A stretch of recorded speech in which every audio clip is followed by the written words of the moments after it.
কি করতে এলাম আর কি হচ্ছে? এই মূর্খ বৃষ্টি হওয়ার আর সময় পেল না। এবার কি করে ফিরবো বাড়ি? আমাদের কাজ আমরা করে ঠিক বাড়ি চলে যাব। এখন চারপাশ নিঝুম, কেউ নেই। চলো, এই সুযোগটাই কাজে লাগাই।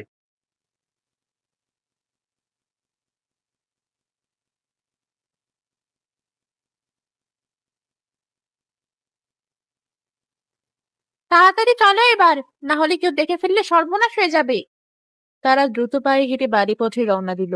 দোকানে আগুন জ্বলতে জ্বলতে বেশ বড় আকার ধারণ করলে ভেতর থেকে গরম তাপ অনুভব করে উঠে বসলো সবুজ। বৃষ্টি হচ্ছে বাইরে, তবু দোকানের ভিতরে এত তাপ কোথা থেকে আসছে? দেখি তো দোকান খুলে। বৃষ্টি থেমে গেল নাকি? সবুজ দোকান খুলে দেখলো চারপাশে আগুন জ্বলছে, যার ফলে সে বাইরে বের হতে পারলো না। এটা কি হলো? আজ যে আর এই আগুন থেকে নিস্তার নেই।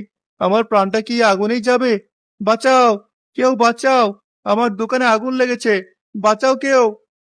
বৃষ্টি না থাকলেও খুব জোরে ঝড় আর বাতাস হওয়ায় আগুন দ্রুত সারা দোকানে ছড়িয়ে পড়লো। এদিকে সবুজের চিৎকারও কারো কানে পৌঁছালো না। আস্তে আস্তে পুরো দোকান ফুটতে লাগলো। হঠাৎ আবার জোরে বৃষ্টি হওয়ায় আগুন নিভে যায়। শরীরের এক পাশ পুড়ে যাওয়ার পর সে কোনো রকম দোকান থেকে টেনে হিঁচড়ে বাইরে বেরিয়ে আসে।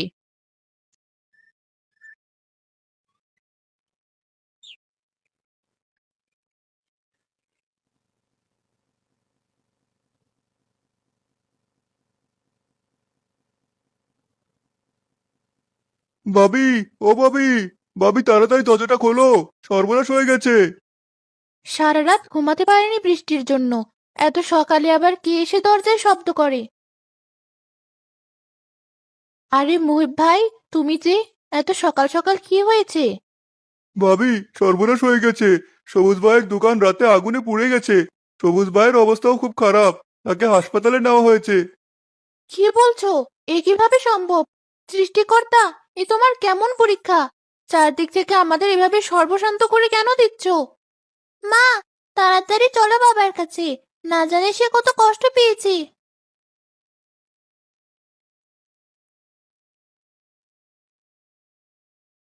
বাবা, চোখ খোলো। এখন উনাকে ডেকো না মা। ওনার অবস্থা খুব বেশি ভালো না। একটু বিশ্রাম নিক। আর হ্যাঁ, আপনাকে বলি, ওনার চিকিৎসার জন্য অনেক টাকার প্রয়োজন। এই নিন প্রেসক্রিপশন। এই ওষুধগুলো এখনই আনুন।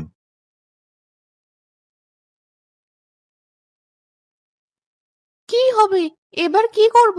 ঘরে আজকের খাওয়ার মতো যার অবস্থা নেই, সে এত টাকা কোথায় পাবে? মা, আমাদের সেই সম্বল বলতে তো আরেকটা জিনিস আছে। আমাদের ধবলি। তুমি ওকে বিক্রি করে বাবার চিকিৎসা করাও। হ্যাঁ, এটা ছাড়া